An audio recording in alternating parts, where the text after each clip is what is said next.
Dr. Carrington, we meet again. How have you been, man?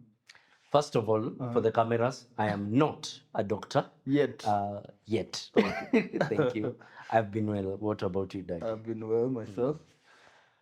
So since we last spoke, you mentioned that we are going to launch something of a research blog on our website. Is this accurate? Yes, this is true. Okay. So yeah. we are a research company. We are a company driven by research and then development, downstream development on research that we have done or other people have done around the world. Okay. Because the philosophy is to try adopt frontier AI research, frontier computer science research for the African market. Okay. So we want to be as close as possible to the research that is outside there and that we are developing in-house ourselves so that we deliver these bespoke solutions for the African market. Some people call these deep technology companies. I'm not sure that we are deep technology in that sense, but definitely we want to be as close to the science and the tech as possible. Okay, so why context specific? Why can't we just rely on the newest models that are being released and then use those for context as opposed to trying to find specific solutions to local networks? Is it a question of capability of the models or what exactly motivates this approach? So there are multiple reasons why you would want to have an in-house research program. Okay. I will start with the more technical ones and then move on to the more sociological ones. Yeah. The technical reason is that you want technical capacity in-house. Yeah. End-to-end system solving is normally a capability that you would want a technology company to have. So we are not saying, I don't know, whatever, this product is down, that product is down, and not knowing what to do when the product is down. So we want to understand all layers of artificial intelligence from the abstract to the practical, so that when something is down, we know exactly what to do and what to retrofit so that our customers get maximum quality service. So when AWS fails, you have a solution that you already crafted. And you do know that I have the philosophy that we ought to be operating data centers here in the continent, in-house run data centers in the continent. And that to me should be a primary goal of Haki. However, I'm talking about the software stack. We would want to understand the software stack of your entire technology product from top to bottom and bottom to up, okay? It has to be complete. You have to have a big picture of where the technology is going so that you can also adapt. So for example, if I asked you, what would artificial intelligence do somewhere in 2027? Well, very few people know, but it still is helpful to have a rough picture on the capability evolution of these models. So that is primary for me. I really want to know what is happening and how Haki can anticipate these developments and, if possible, drive some of these developments in the continent and the world. Okay. So your most recent publication, or rather one that you will be publishing soon, would be the knowledge graph research you've been doing recently. So I want to start with a very generic question first. So why do we need knowledge representation for machine learning and all of this? Why can't we just throw words at it and then see what happens? First, I would answer that with a little bit of a joke. Technically, that is what we are doing when training these models. We are training words, we're throwing words at them and seeing what happens. But I get the general gist of your question. Why do we need a system? Okay. So first, what is representation? What is this big word that we call representation? When you are thinking about how to practice a democracy at scale, a democracy of 50 million people, 200 million people, for example, in Nigeria, it is impossible for the voices of everyone to be taken into consideration every hour. Okay? Maybe with technological evolution, this will become inevitable, but for now, it is very difficult. So most countries that want to practice democracy or claim they want to practice democracy, what they typically do is have representative democracy, where there's a set of people, typically called members of parliament, who go and represent their constituencies in this government, okay, which is hopefully a representative democracy. So I would like you to picture what is happening. All the interests of a few 100,000 people, in the case of constituencies in Nairobi or in Lagos, etc., the interests of a few 100,000 people are aggregated. Okay, if it works well, these interests are aggregated into this one person who represents the constituency. So similarly, how would you take all the knowledge of the world and absorb it into a computational system? So this is the primary question of knowledge representation. How do we aggregate, condense, compress all knowledge of the world or all accessible knowledge of the world in a manner that a computational system, any computational system, can absorb? And this is a primary research program in artificial intelligence for obvious reasons, okay? You could think of intelligence as the application of some kind of knowledge or skill in a particular domain, okay? Yes. Okay, so you mentioned that large language models have an innate capability of representing data or relationships between the data in such a manner that they would be useful in inferring. And if we couple this with the attention, some attention mechanism that tells us the relationship between some tokens of data, we can make headway in representing knowledge well. Is this, first of all, is that an accurate representation of what you mentioned, or how is it that large language models can be used in this new approach of representing data that you propose? Yes. Yeah. So I will start with the big picture, and in the big picture, I agree with your summary of the thing. The idea is that neural networks are networks. We spoke about them in the previous interview and concluded that they're these networks which are powerful. So we were looking at them a little bit like a black box. So how do they interact with the society, and how should we think carefully about that? Now, if we want to zoom in and see what these networks are doing, how well they could represent bits of knowledge, and all we have, let's start with a simple case where we only have words, okay? The network is going to learn about this word from other words. There is no other option. It has to be completely so-called relational in its understanding of this particular word. It has to rely on other words. If I wanted to know more about you, I'd probably ask Manu and Remy, who are behind the cameras, okay? Instead of trying to ask a tree about you. So I'd look at the people who are closest to you and ask them about you. And in a sense, this is what these networks have been trained to do, to try and understand the relationships between words. And from this structure of relationships between words, link them together, and therefore the meaning of all of these individual words will come out of that structure. And it's something extremely beautiful.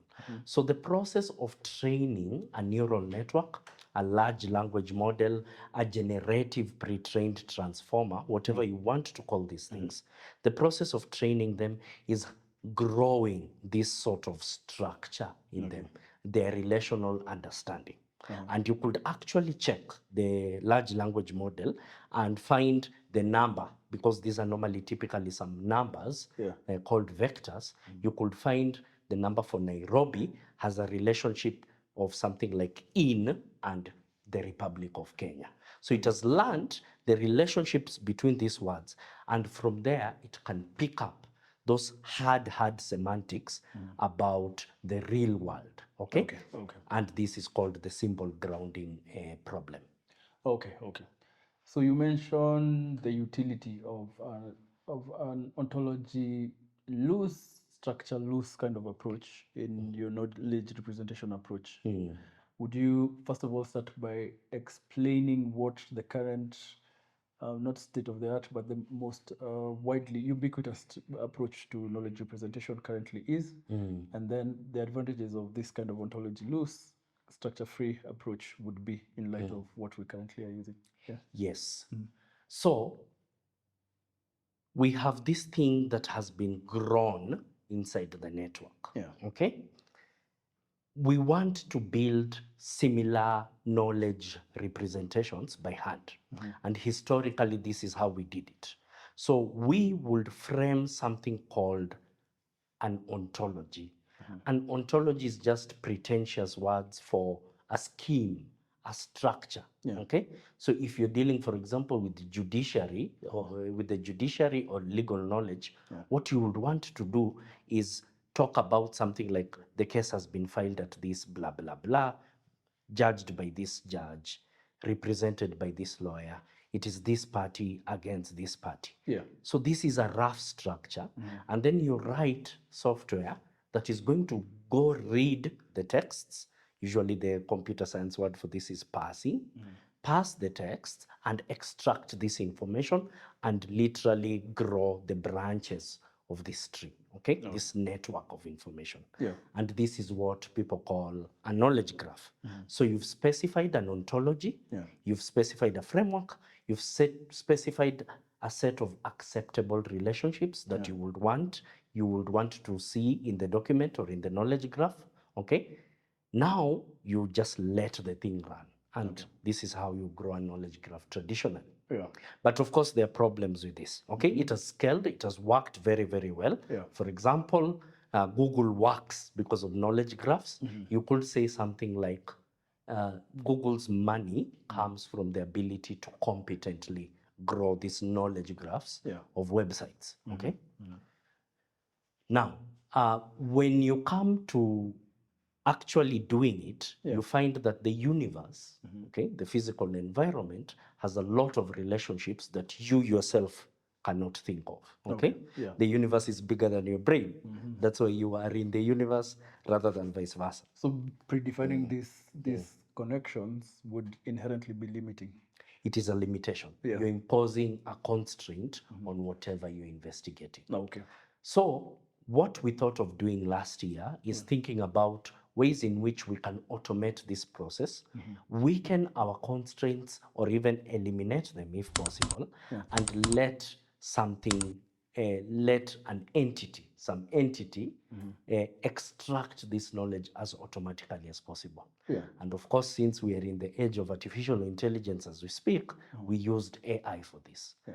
Now, I will ping back to the original discussion where I said out of the words that it is receiving, it has built a network of representations, and this network or system of representations have semantic structure. That is, they have meaning that is outside of the system. Okay.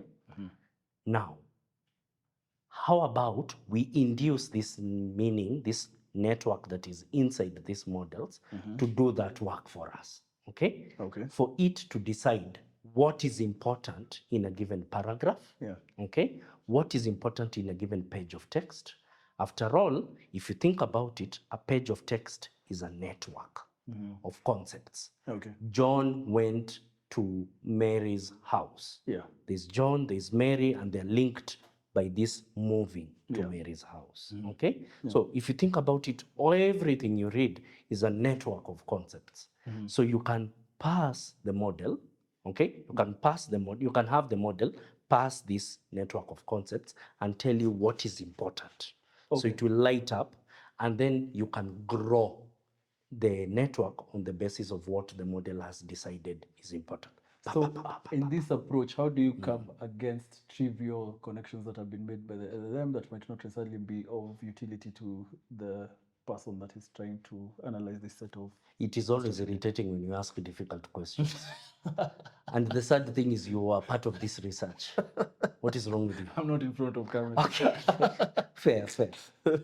So, and this is the beauty of thresholds. So even when you are making knowledge graphs manually, Yeah. the traditional means of growing knowledge graphs, you would want to make thresholds of useful associations and not so useful associations. Okay, you must make a decision of how to cut the tail of useless information. Where do you cut the tail? Okay, so in this case, it is trial and error. Okay. So you run the system once, you see what comes out, set a higher threshold, run it. If you lose important information, bring down the threshold until you have the right amount So of I'm useful getting information. overtures of principal component analysis in this kind of. Yes. All of this is data science, data science, data science. Okay. You would want to find what most influences. So when you're doing PCA, you're trying to find what axis of features most influences the decision. And then you're trying to collapse this into as few set of axes as possible so that you can then just proceed with this compressed data. So in any case, all forms of compression, and no matter what you've had in some series, there's some series called Silicon Valley, all forms of compression are lossful, not lossless. So you have to lose some sort of information. But the question is, have you preserved the structure? Have you preserved the semantic structure of the document you're processing? Why is this important? It is important because Newtonian gravitation does not care about where we are seated right now.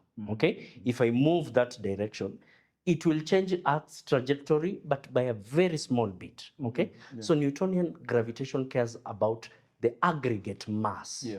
And we are back to the first question, the question of representation. So what bits of information did you choose to represent in your system? Because after all, a knowledge graph is a model of the thing it seeks to represent. Okay, so the utility of these relationships that have been drawn would be apparent to us after they have already been. So the limitation that would otherwise impose into the system we no longer have, but we can still draw what is useful to us by virtue of now looking at what comes out of those relationships, the aggregates that have come out of that. Yes, the aggregates that have come out of that. You would want to automate this process entirely. So I'm also inferring that the benefit of this approach is we would otherwise get relationships that would be lost to us. So some kind of information that would not anticipate from the get-go would now jump at us because we're using more advanced, more capable tools to decide what is of meaning and what isn't of meaning. That is true. That is true. So we are making as few preconceptions as possible on the basis of the specific text we expecting. How novel is this approach? How? That's a political question again. Douglas, man, come on. I would say it's relatively novel in the sense that it uses some tools from a branch of computer science and artificial intelligence called mechanistic interpretability. Some people call it MakeInterp, etc. It uses some methods from that because the field of mechanistic interpretability is obsessed with how these neural networks represent information, how these neural networks behave, and trying to find an internal reason or causal agent for why they behave as they do or why they represent knowledge as they do. So it's a very, very rich field with its problems, but it's growing very fast. So this scheme, again, as I said, Haki is obsessed with knowledge representation, inheriting that scheme of attention rollout. Attention is how you determine this word is useful in understanding this word and that word and that word. So for such industries as finance, we need to have models, AI models that are used in these spaces to be, we can account for how it is that they operate. So interpretability of these models is very important because if we arrive at any kind of adverse effect, we need to understand and articulate how it is that these models perform and lead us in such directions. So this newly proposed model, does it have utility over and above what is currently state of the art in regard to that, or is it pretty much similar to what we currently use? Yeah. So I will speak a little bit about the general field of making tap and Yeah. then zero in into the particular industry concerns. Sure. And I really have to be careful here because the field of artificial intelligence is famous for 40 years for over promising and under delivering. It's only that it started taking off right now. Yeah. So Making Tap wants to understand these models. Yeah. And that is a part of a general field called interpretability, which we spoke about in the previous video. Yeah. Where you would want to understand why it did something that it did, or why it made a decision that it then communicated to you. For example, you have an AI system selecting applicants on the basis of some features that you've specified. Yeah. Now, it is in general with the scale of these systems. Yeah. Okay, so the AI systems right now are at least 10 to 100,000 times bigger than the systems we had 5 to 10 years ago. Okay, Yeah. so they're very scaled up, and the scale of interpretability work that we need to do is much more than that. Why? Because they're complex systems. Yeah. So a complex system like the weather, okay, if you have a small simulation of the weather in your computer, Yeah. the complex system is not 100,000 times. If it is 100,000 times bigger, it is not 100,000 times more difficult. It could be even a million or a billion times more difficult. Yeah. Why? Because of the story of the butterfly flapping its wings in South America can cause a storm Yeah. in Nairobi. Okay, so it is much more difficult as it scales. Okay, and therefore the people, the researchers in Making Tap, Yeah. have been very careful in saying that we promise that this can help us build an ISO, International Standards Organization, I think, Yeah, ISO, yeah. standardization of large language models or AI systems in general. Okay. They just genuinely do not know. Okay.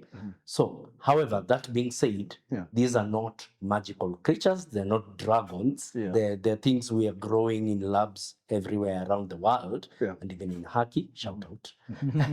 We are growing them, and we can therefore have some way of thinking about them systematically. That is, we can study them with given constraints. Yeah. Okay. Then that being said, we could possibly, and this is the subject of current development, people are thinking about this, do something like AI safety engineering. Okay, you can say something like this: the Kenyan economy operates within these thresholds. Yeah. Okay, we can lift interest rates maybe 5 to 10%. If we go beyond that, nobody knows what the Kenyan economy will do. Yeah. If we lift inflation to 50%, nobody knows what the Kenyan economy will do. But as policy prescriptions, maybe playing around with these 3, 4, 5 percentage points can allow us to slightly adjust the Kenyan economy.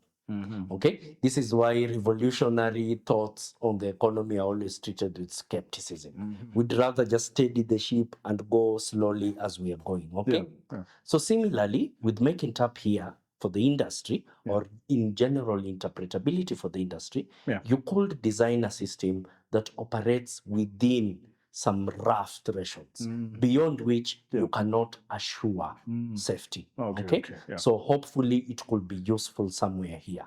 But this link between frontier AI research and industry specific needs, I think is a very interesting thing for us to consider. Okay. Okay. So, academics are usually many times criticized for having theoretical ideas that have no practical benefits. Thank you, Douglas. Thank you. All academics, of course, except you, the Haki lead of research. So I don't take how well do to flattery. how do we tie this back? What are the practical implications of this very seminal paper? So what can we derive out of it in terms of practical, pragmatic benefit for use in actual live industry? I would like to point out that first, we need it to be practical for it to be seminal. So please stop with the cheap The theory. advertisement. The theory of it is seminal. Okay, it's interesting. That's what I'll say. It's interesting. Okay. So we presented a poster at the Deep Learning in Kigali, Rwanda. Yeah. We would like to promote it into a full paper. Yeah. So that includes rigorous methods, ablations. So ablations in computer science are altering one variable, very close to controlled studies, altering something and then seeing the effect on the system that comes out. Okay. Okay. So ablation studies are very important for showing that the intervention you made works well. And then we would also like to benchmark it. Yeah. Think about ways of comparing it with already very, very good in-house system for knowledge retrieval that we have already built and is in the market. Yeah. So showing that it is better than or at least as good as the system that we have with some advantages. So all of this stuff is the subject of research and development this year. Yes. Okay, so it seems out of the organizations that I know that issue similar products to Haki, you have an edge in that you are actively involved in the bleeding edge of these technologies and you're using them to further improve the products. So do we expect Haki to be even better than it currently, Haki Legal to be even better than it is now? Yes. On fruition of these technologies. Yes, because our argument is very simple, that we ought to focus on the science of knowledge representation, and that everything that Haki will do will be downstream of this. Yeah. Do you want better agents? You ought to focus on representation, because agents cannot do what they don't know. Do you want a better question answering system? Yeah. All that goes back to knowledge representation, because it cannot answer questions in a competent manner of knowledge systems that it does not have. True. So once you focus on knowledge representation, hopefully all other things will be given unto you. Okay? Seek ye good representations of knowledge. Okay. Okay, so looking forward to seeing the next paper and other. I'm guessing you're going to be posting enough of this content also in other platforms. Yes, we would like to expand this completely into something called a research blog system. A research blog is a sort of informal reporting of formal research. So it's a little bit self-defeating in that manner, but the idea is to summarize the full paper that will then come out as to the public and also to other researchers, so that they can have a quick scheme of the things you're doing, why you're doing them, why you believe that you're doing them is important. So it's a sort of way of finding popular communication schemes for very, very formal, abstract, sometimes dry things. Because it is important, as we have spoken about knowledge representation for almost 20 minutes, it's becoming clear that it is extremely interesting and fleshy and beautiful, but written in very, very dry old books and research papers. So it's time to like bring that alive and convince maybe even Africans that this matters. Okay, Daktari, thank you very much as always. And looking forward to our next conversation on the next one that you'll have written. But thank you very much for making the time as always. thank you, Daddy. So